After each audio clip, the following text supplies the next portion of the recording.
we're going to just get started, and others will join when they get here.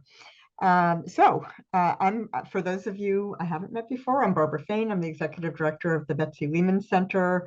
Want to welcome you to the second of four information sessions for potential pilot hospitals for this initiative. And in this session, we're going to do a deeper dive, and I shouldn't say we, it's mostly going to be the Pascal Metrics team doing a deeper dive into what actually they would be delivering to pilot hospitals, really explaining the benefits, and hopefully you come away with a better understanding of what the potential is here. So I'm joined by some of the Betsy Women's Center team, some members of our advisory committee, and also a number of people from Pascal Metrics, including Drew Ladner, who's the CEO, David Stockwell, the Chief Clinical Officer, who is also a CMO of Johns Hopkins Children's Center, and Susanne Miller, who's Vice President of Clinical Informatics. Janelle, if you want to just pull up the slides. We have a pretty packed agenda, but we're going to make sure to leave time for your questions at the end. So we can go to the next slide. So we're going to talk, again, just about really focusing on what the solution is to that Pascal Metrics offers. And a little bit at the end about the implementation of the pilot itself, and how we're going to be handling the data sharing and evaluation piece of this. But we can go to the next slide. So as we discussed last week, we have a number of goals for this pilot, but basically we're really trying to understand what the potential could be for the state in if there were much more widespread uptake of automated adverse event monitoring. And without going into detailing, you are going to get these slides after this. We will circulate these slides, but just really wanted to focus on a couple of the goals, which is, this is really about improvement. We know that these systems do a really remarkable job of identifying safety events, but and that's interesting in and of itself. But really, the enormous potential that's been seen in some early adopter hospitals of actually improving, reducing preventable harm to patients is really what we're trying to get a better understanding of. And then also the cost reduction aspects of this, that some of those that those hospitals have also achieved. And so looking at what the possible return on investment is to individual hospitals, and also really at the state level.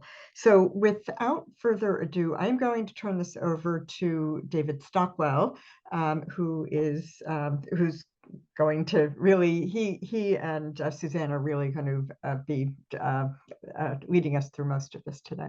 Thank you very much.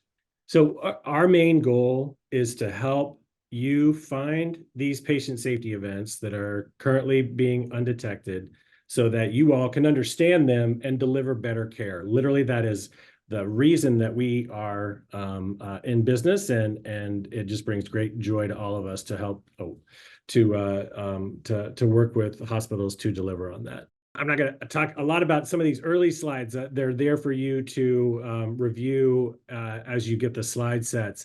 But largely what we want you to have achieved by the end is to identify a great deal more serious events than you are currently capturing in an organized way, so that you know what your most frequent events are, you know what type they are, their severity, their preventability, and you can start to prioritize on those events. You can then start to make some sense of those events, and with your risk management teams also understand which of these might be potentially compensable. And then several of those events may go towards peer review, some may not. And you'll see on the right-hand side some of the things that you can start to think about that that there may be downstream impact on, and we'll talk about those in the coming slides also.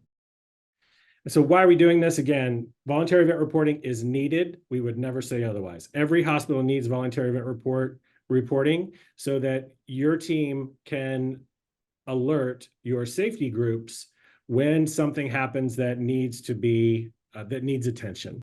But we know that a great deal of harm events go unidentified. We talked about that extensively last week. And what are the downstream effects of that? You can see those on the right-hand side.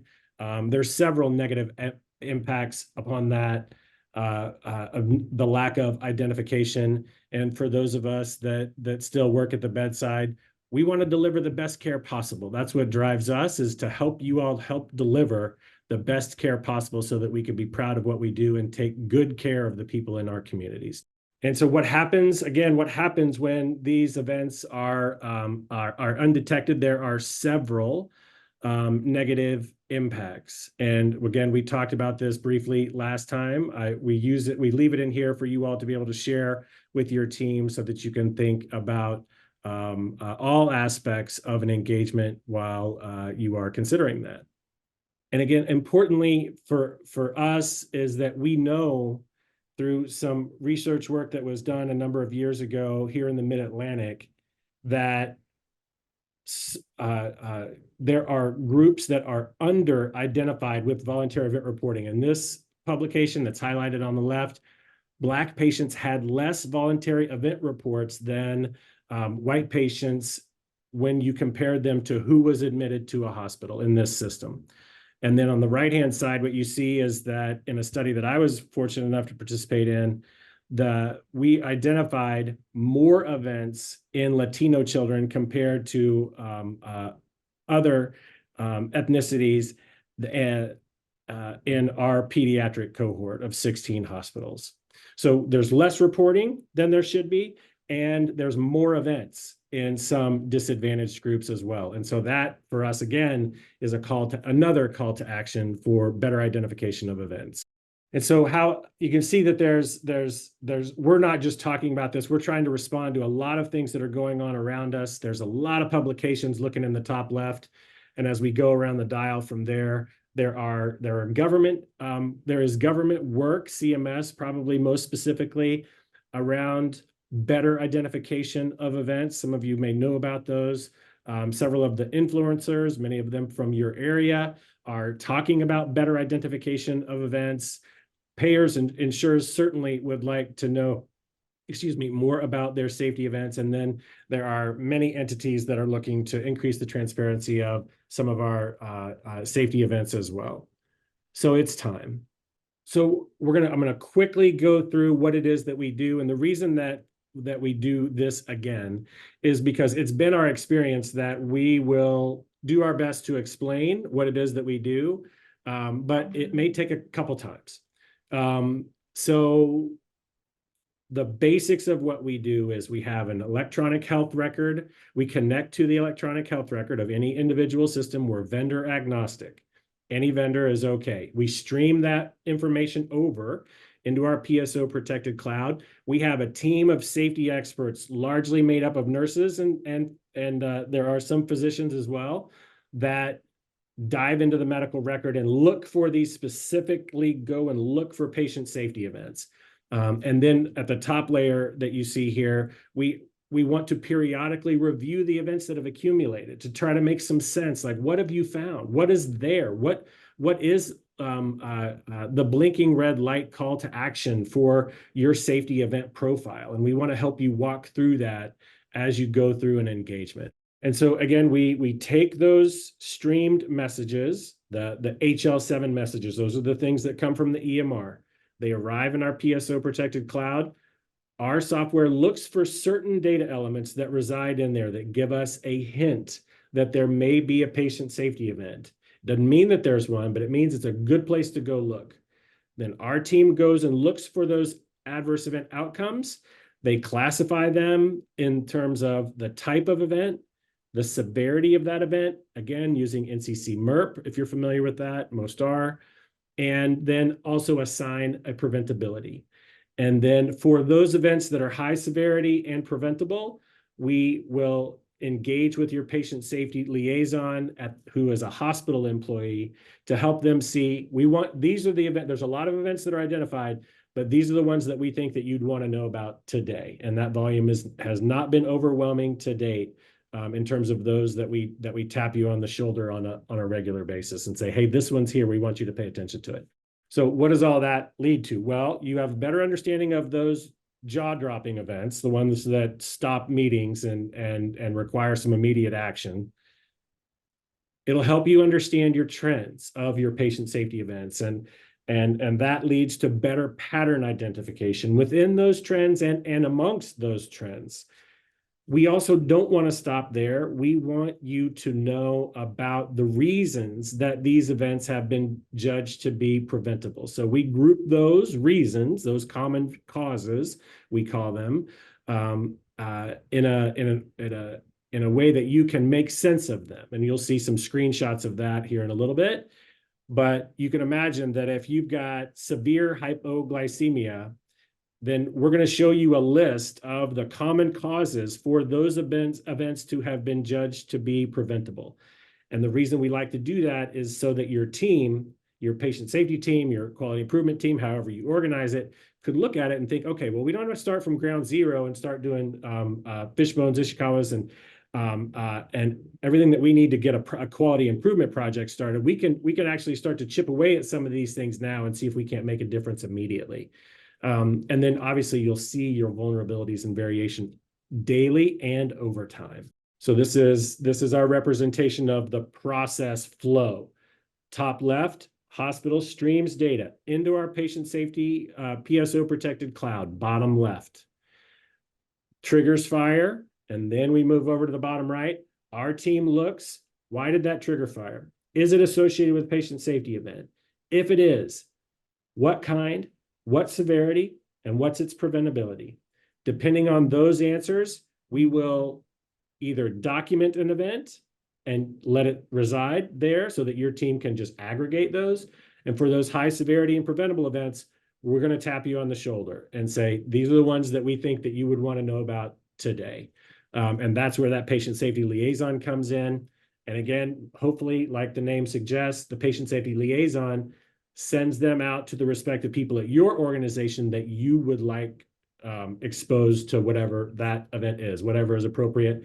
And I think I said this last time, but we think of this as this part of it, the distribution of events, as very similar to probably what you already do with your voluntary event reporting system. Hey, have you seen this one? Hey, we want you guys to take a look at this and respond and make sure that this event is being managed at your microsystem. And so that shot in the middle is just some examples of a few things that may hit the adverse event document radar. Now, this is a longer list. We're not going to go through it, but suffice it to say, in the large oval, those are the list of event types that we see in our PSO. Some of them incredibly frequent, some of them very infrequent, but the point of showing it to you is that the breadth of the types of events that are identified is large. There is going to be some overlap in terms of things that you already capture. That's where those other bubbles on the bottom part of the oval are residing. That's okay. We often augment the understanding in those events that you're already capturing anyway, help to point out some process changes that may help with better identification and management of some of those events. We've had a lot of examples of those over time. But we can talk about those on an individual basis as the cases come up. And then again, as we talk about making sure that your risk management teams are engaged, some of our more recent clients that have done that have engaged their risk management folks, are seeing that the potentially compensable events that they want to know about, they're learning about them in a great level of detail in a day and a half compared to 50 days as their usual experience. And those are real numbers from a recent hospitalist system that wanted to study that. So this slide, I'm not going to go through every line. It's meant for you to see as you look at the slides later and again, contemplate your engagement.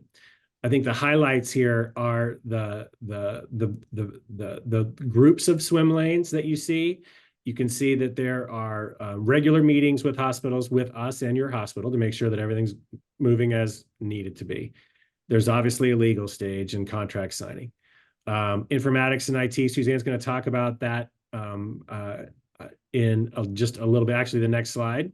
And then I will talk a little bit more about this patient safety and quality engagement.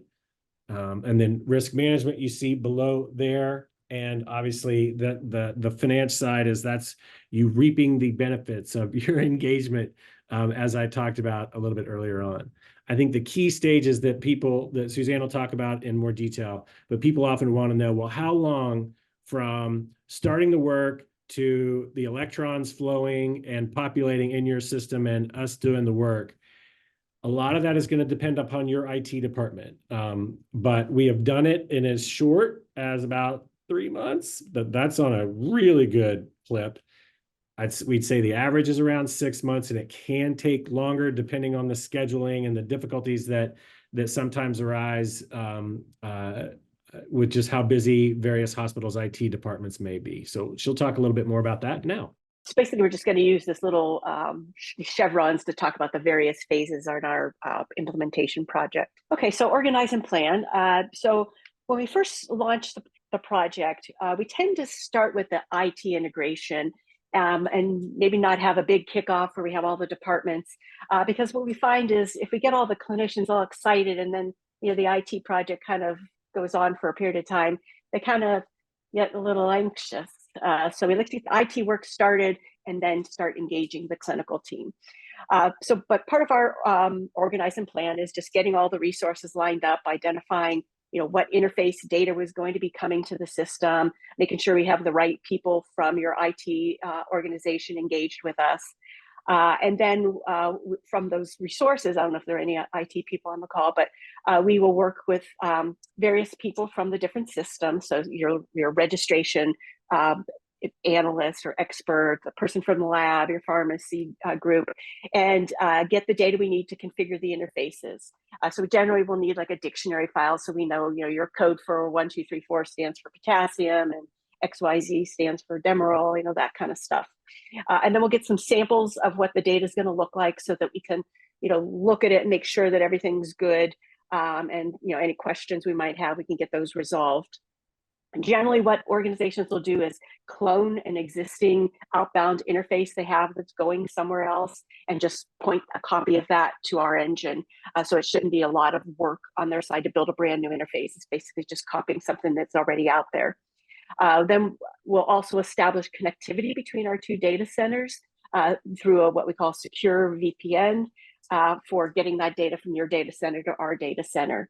And once we get that connectivity established, then we'll start sending across test data so that we can configure and test with scenario-based testing to make sure everything's coming through and mapped and looks good.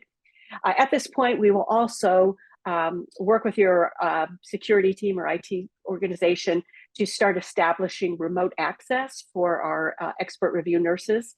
They'll need read-only access to electronic health records so they can, see the records and, look at stuff to determine if there was an adverse event. And we like to say we don't want just vendor access. We need full access, so they can see the entire record and not just a kind of a limited view of that data. So once we get things flowing, as I said, we'll start to do testing with your IT group. So that person in registration that could, register, a Donald Duck kind of patient, and then transfer them and, discharge them. And then we'll enter labs on that patient and, result some data, do some radiology, all that kind of stuff. Once everything looks good, then usually that's a sign for your IT organization to then turn on production feeds. So we'll now have production feeds coming through that port, through that VPN and pointing to our production environment. And then we'll do a not as robust of a test. It'll be more of a verification test to make sure everything looks good, validate the census, that kind of stuff. And once everything looks good, we're ready to turn it over to the clinical team to start moving forward with their project. So at this point, the electrons are flowing, the software is being populated, and we want to begin essentially the training stage, as the chevron suggests there. And so we do that in a couple different ways. We do think that it's important to have some didactic sessions, and so we do that.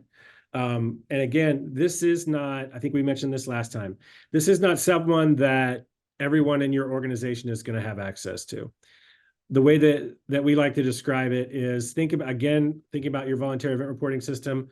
Those folks who have access to responding to voluntary event reports, those are the kind of folks that would have access to this work. So it's not every bedside nurse, it's not every bedside doc, respiratory therapist, physical therapist, occupational therapist, or pharmacist. But it's the folks that supervise those folks, and your quality folks, your safety folks, your risk folks, your executives. Those are the folks that we want to have trained so that one, we spend a fair amount of time in the beginning trying to harmonize around the vernacular. One of our hypotheses, and we see it in action, so it feels like it's a little bit more than a hypothesis, is that our safety language is all over the place in the United States, actually in the world, but in the United States. And so we want to make sure that when we're talking with each other and you see things in our software, that you know what we mean. Because an adverse event and a harm and a safety event all may sound the same, but how are they different? And so we need to make sure that we walk through that so that we're clear about that. And so we train the end users of the software, and we train you on the definitions, and we want to train you on the software, the part that Susanne was just showing you the screenshots, so that you're comfortable with it.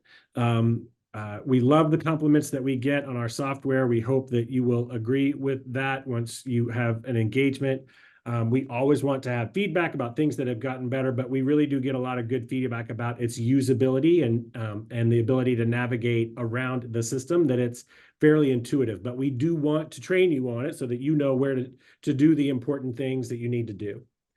And so in this early stage, when we're doing that training, our team, our safety nurses that do those reviews, will be in a separate system that we call staging. That may be a familiar term to many of you, in terms of the environment, the software environment where this lives. And we think of it as the training ground. So our team will do a few events just so that they can populate in your healthcare system, in your system, in your hospital. And then we'll just walk your team through that. Okay, look, you've just gotten an event. It's a real event, a real live event. What would you do about that? Talk them through it, make sure that everybody's good. Do we have the right people? Are maybe there's some end users that we haven't identified that need to be brought in. And we just walk through that with several scenarios to make sure that everybody's comfortable. And then once we get to the point where we feel like everybody's comfortable, next slide, we go live. And that really means that we leave the staging environment, which is an identical environment to that we call the production environment. It's in production. That's the permanent record, as my high school teachers used to say to me in class. So that's where our team, once that production goes live, our team is going to start looking for those events that day. And we will continue to look for those events and do what we've been telling you. We're going to aggregate those events, the non-preventable ones. We're not going to bug you about on a daily basis. If we see those high harm preventable events, we're going to notify that patient safety liaison, because we assume that you'd want to know about that one. And they will receive an email, like Susanne explained, and then they can be distributed amongst the users of the system. I'm going to stop real quick, and I want to highlight something that Susanne and I have been trying to say. I think of 3 different ways that a hospital can learn about events. One is from that patient safety liaison. The patient safety liaison will do something that we call assign, meaning that they enter the name of the person that they want to assign into a document. Then that person gets that email. It says, hey, doc, hey, nurse, this event has happened. We want you to know about that. That's one way. Another way is to just go look and explore in those events and look in that system that Susanne was just showing you. Hey, I'd like to, in my former life as a quality and safety leader, like, I just want to know, what are my high harm events? What are the things that are preventable? What is the data telling me? So that's another way. You just go look at that reporting and analytics. And then the third way Susanne was telling you about is that maybe for some of your team members, they want to know every single time a specific event has happened. Maybe qualify it with only a specific event with a certain level of severity. And I want to be notified immediately when one of those documents is created.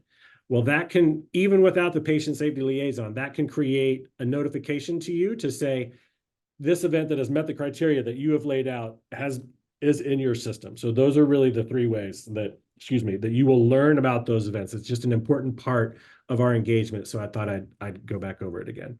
And as it sounds like, or at least maybe you're experiencing now, we like to work with you. We want to keep training. We want to make sure that you're getting everything out of this engagement that you can. Again, our goal is for you to understand these patient safety events and squeeze every ounce of value out of it so that, one, you can deliver safer care, and then have all of those downstream events that we talked about earlier from missing events, capitalizing on capturing them so that you can benefit from that capture of those patient safety events in all those different ways we talked about before. And so we will continue to work with you after production go live. That's really the point of the difference between the last year one and this one. We're going to keep working with you. We know that there'll be new people. We'll work with them on training. We know that the people that have been doing it are going to have questions. We want to keep working with you on that. We know that there's going to need to be some software education for any of the users. Maybe somebody has participated in it early, but was away for a little while and needs to come back. We're going to work with you on that. And so all of those things will happen with training, production, or training and support that is really ongoing. There will also be the engagement of what we call the client services team, so that they will do regular check-ins to do just that. Take the pulse. How's it going? What's frustrating you? What are you loving? What's working? Do you have any suggestions? Often, well, not often. Every single time we've integrated with a hospital, they have ideas about, hey, wouldn't it be great if you guys created a trigger on this or that or the other? Or maybe combined a couple triggers. We love those ideas. If we love those ideas so much that we create those new triggers, we can spread them to our entire PSO and everyone benefits from that idea. We really like working it that way because we feel like it's an important part of a learning institution that we feel like we can participate in. So those are some of the early things that happen at that stage. We're off to improvement, refining, and ongoing work. And really what this means is, when I mentioned before, we know that the daily work is a lot, can be work, and that you're going to get engaged with events, with new events. That's the whole purpose of this. We also know that it is valuable and useful to take an intentional pause and say to the group, us, you guys, that let's take a look at this data and let it tell us what it's going to tell us. What are my most frequent high harm preventable events? What's my top 10 list of preventable events? In my most frequent high harm preventable event, what are the common factors that are there that we could maybe engage our QI teams to go forth and improve? And those are the kind of things we want to walk you through. We know that your teams probably have a great deal of quality improvement expertise, but something that is new is managing the volume and prioritizing, because most of the time these events, these high harm preventable events, just get turned into mandatory RCAs, and you don't think about prioritization because they're high harm preventable events. This prioritization exercise is one that I think is really healthy and it's useful, and you can target your resources towards your problems in a productive way so that you can start to just chip away at that list and make care better and better and better over time. So we want you to know what you don't know. We will help you use our tech-enabled methods to build value. That value will help to improve your safety culture. That's something that I love watching, is that people will come and they say, yeah, people are really excited because they say, how'd you know about that? We haven't even written a report about that, or we hadn't even thought about writing a report about that, but yet here you are to work with us to improve. And that's really validating for those hospitals that are a little higher up on that safety maturation curve. We're going to help you with whatever your programs are for improving whatever you do. just think of this as timely, granular data to help augment your understanding of all of the different things that you do, whether you're working on HRO work, and all the other things that are listed there. You can augment that work with timely safety event data to help you better understand your vulnerabilities. And then that data-driven decision-making and prioritization of events is something that, for me, in a previous life, was liberating to be able to say, I'm not going to wait for various different national entities to tell me what the most important safety event is this year. We get to decide. Yes, we'll pay attention to that national patient safety focus for the year, but we also want to know what's the most relevant for our patients here today. And then lastly, it leads into that prioritization of goals. And now I'll turn it over to you, Barbara. Thank you. Great, thanks. We can go to the next slide. Okay, so just a few words about confidentiality, because I know this is always a concern. We're talking about really sensitive data that's going to be collected during this process. This is a pilot, and for that reason, we believe that confidentiality is important. We also believe that there's a value to transparency, but not at this stage of the game. So how are we going to protect the confidentiality of the information that you would be sharing? So first of all, as we mentioned last time, Pascal Metrics is a federally listed PSO, and there is an entire regulatory scheme of protections for the data that you would be sharing with them. The Betsy Lehman Center itself, within our enabling statute, we have the equivalent of similar language to peer review protection. So the information that we receive is it's confidential. It's not public record, even though we're a government agency, and even though we will not actually be seeing your identified data. The data that we receive through this process will be aggregated, de-identified, but we will be convening a learning collaborative for the pilot hospitals, and and we'll be able to protect the confidentiality of the information shared in that process because of our statutory protections.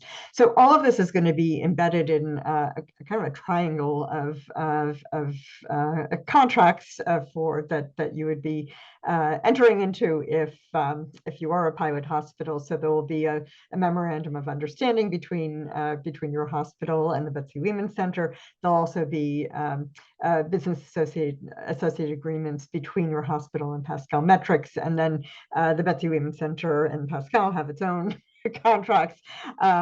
This is, and we'll be able to share with you the templates for those if you're interested in seeing how all of this is going to work.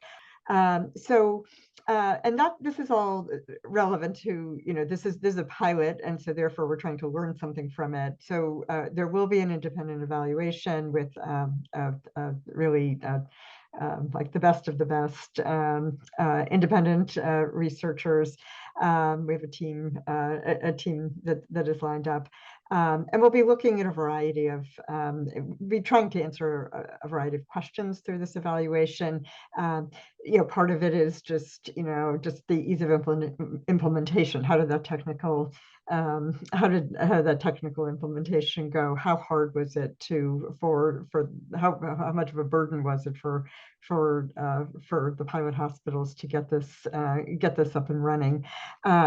Very importantly, what are the changes in safety events over time? Where's the what was the improvement? What's driving the improvement? And then some other considerations: the impact on some other organizational priorities like safety culture, workforce well-being, and then on the cost side, we are going to be part of this evaluation will be an economic analysis looking at the return on investment or potential return on investment to hospitals because the reason to do a pilot is if it's successful, we want to scale this. And so what is that?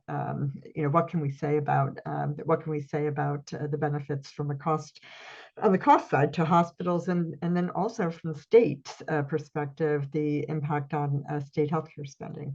And then these findings will be published, and that is, I think, an important consideration and really an important contribution that pilot hospitals will be making to this, because Pascal has there are many early adopter hospitals around the country, and none in Massachusetts, and they do not publish their data. They hold it pretty close, and that is, that's one of the reasons that you haven't heard more about the potential benefits of adverse event monitoring systems.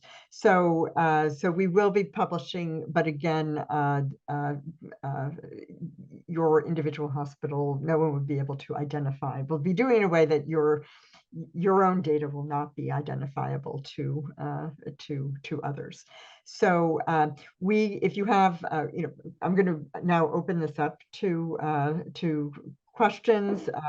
I would actually encourage you to focus today maybe more on the presentation, David and Suzanne's presentations. Happy to address some of the confidentiality issues, whether here or certainly another time, because we will. That's something that we know that you will have questions about. So Barbara, we have a few questions already. So first, I'm going to read 2 questions to you, Barbara, and then after you answer that, we'll go a couple questions for David and Suzanne. So Barbara, just starting off, this is just about the pilot specifically. First, how long is the funding, or how long will the pilot funding be available from the Betsy Lehman Center? And then second and related, if a hospital participates in the pilot and decides to continue on with Pascal after the conclusion of the pilot, would the hospital be expected to repay the startup implementation costs, or will the hospital simply move forward with a contractual relationship with Pascal? Oh, let me take the last one first. That's easy. No, the hospital will not have to reimburse the state for the pilot cost. You would just move on, and and we don't know. This is the initial pilot. Oftentimes with the pilot, you learn something and you want to do sort of a second round pilot, applying the learnings from the first phase. So at a minimum, the pilot is an 18-month pilot, as David mentioned, just with the implementation. The first roughly 4 to 6 months of that, probably closer to 6 months, would be the technical integration, all the startup work, and then there would be 12 months of being live and like data collection. So for the pilot, we are actually looking to have 12 months of actual data to base the evaluation on. So it'd be an 18-month commitment, and those costs would be covered, and that's what we're targeting, is around October 1st of this year for the start. So it'd be October to October 24 to, is it April of 25? March 2026. I'm sorry, 26. Yeah, 26. Thank you. Any other questions? Did I answer that question, I hope? Yep. Yeah. Okay. Yeah. So that answers those 2. And then for Pascal, a couple of questions. So first, how many organizations does Pascal currently work with? And second, what is Pascal's ability to upscale that internal review staff to accommodate growth? Yeah, this is Drew Ladner from Pascal. I can take that, Charlie. So we work with hospitals, couple dozen or so, with many more in our data set, just based on work we've done. We typically find that starting to do this work is a lot more of a hurdle than expanding, because once we find harm, with leadership support, we'll see that expansion. So we work with some, large hospitals in kind of large system contexts. And we have successfully done this in 2 of the largest health systems in the country. And we're continuing to expand. We're seeing a lot more interest in this now, kind of post Bates et al., et cetera. But again, large health system, academic medical anchored system is where our primary footprint is. As a matter of fact, we've done this successfully all the way in Australia. We're not doing anything there right now, just because the pandemic hit them pretty hard. But that's where we are right now. So think, dozens of hospitals of data in our data set. With respect to the internal review staff piece, this is a common question. One misunderstanding is that what we do is we're simply paying the people that would otherwise do internal review at a hospital. We're just kind of changing the health plan they're on. It's actually really different. When we actually have nurses and physicians that are doing this, and that's all they're doing, we're able to achieve kind of other efficiencies and clinical effectiveness that you can't do if it's local review. And I think specifically to the question, we have shown that this scales across, for instance, at one health system where we had at one time, dozens of hospitals in that one health system going. We did this 7 days a week. So it does scale. We figured that out. It's not trivial, but it does scale. And ultimately, it's not about the cost. It's, benefit minus cost equals value. And that's what we find the C-suite is looking at. Actually, building on that topic of working with larger systems, we have a question. Has Pascal's system been implemented with small hospitals with small IT teams? Yes.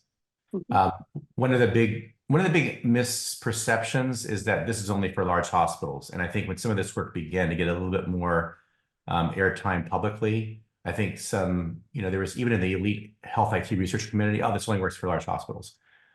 Works in small hospitals, and David can talk about success that's been had even in hospitals that are sort of in the 50 to 100 bed range. So it does work for small hospitals. And yes, Great. the Expanse, I guess that's a Meditech, have Meditech clients as well. Yeah. The question is whether Pascal can work with the Meditech Expanse EMR, and it's just a question about whether you're commercial EMR agnostic or not. I guess a question would be if it's a non-commercial EMR, if it's a bespoke within the hospital or within the system. What's Pascal's experience with that as well?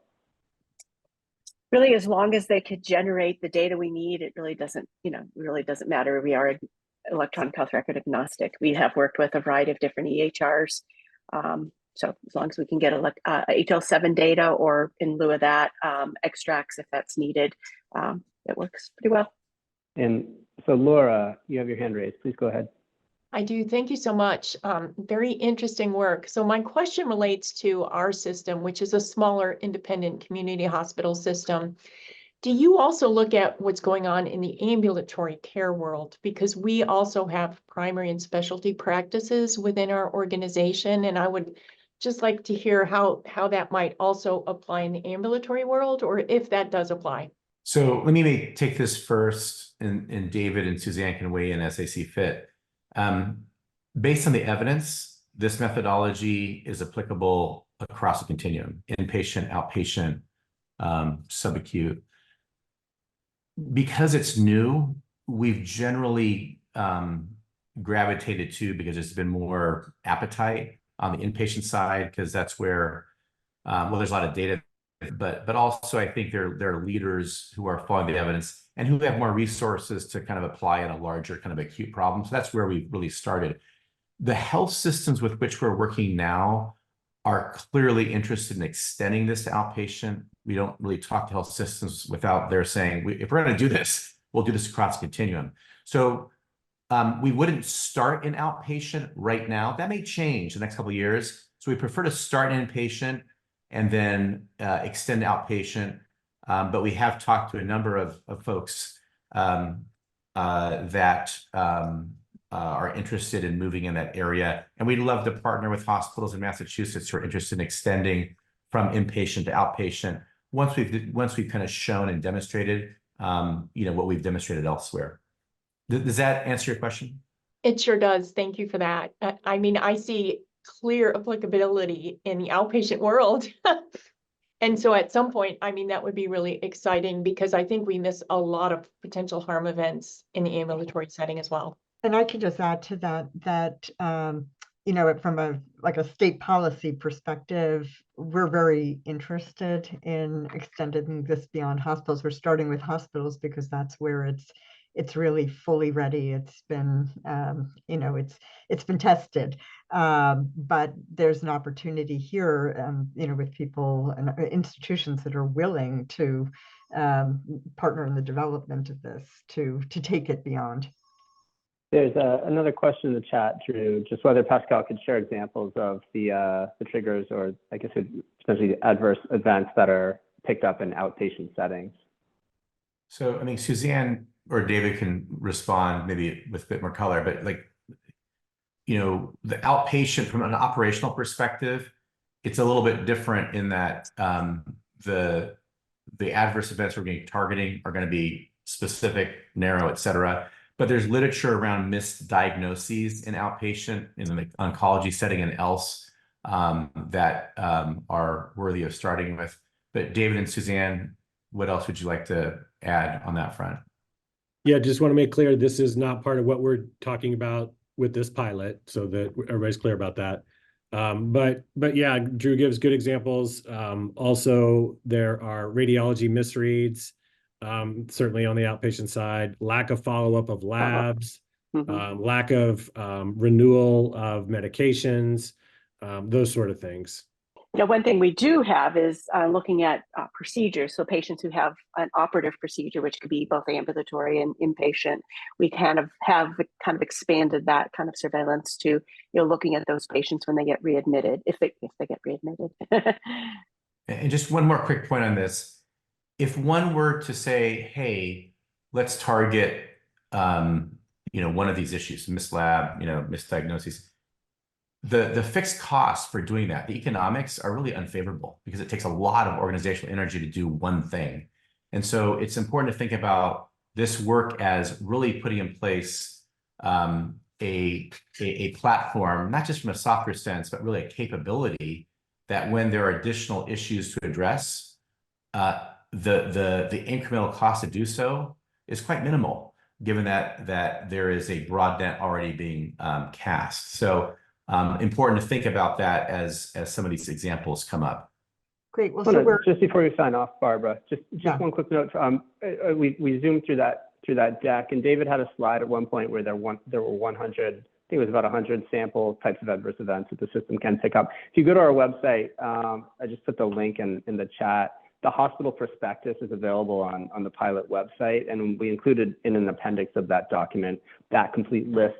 So if you want to take a closer look at that sample, but certainly the system can pick up, I think, far more than just those 100 samples. Great. All right. Well, it's 2:00, so we want to let you go. We are. It will be same time, same place. Actually, maybe different Zoom link next Friday at 1:00, and that will be an opportunity for you to ask direct questions to some of Pascal's early adopter hospitals. So there'll be 2 people from the New York's Montefiore Hospital and 1 person from a Common Spirit, who was one of the earliest. Dignity Health was one of the earliest adopters. We knew that like if I were you, those are the people I'd want to be talking to. What's their actual experience working with these systems? What's their what's been the benefit that they've derived from them. So we encourage you to tune in then. And if there are any questions, meantime, feel free to reach out. Charlie's probably is your best point of contact, and he'll get you the information that you need. So thank you very much, everyone, for joining, and we look forward to continuing the conversation, and enjoy the weekend.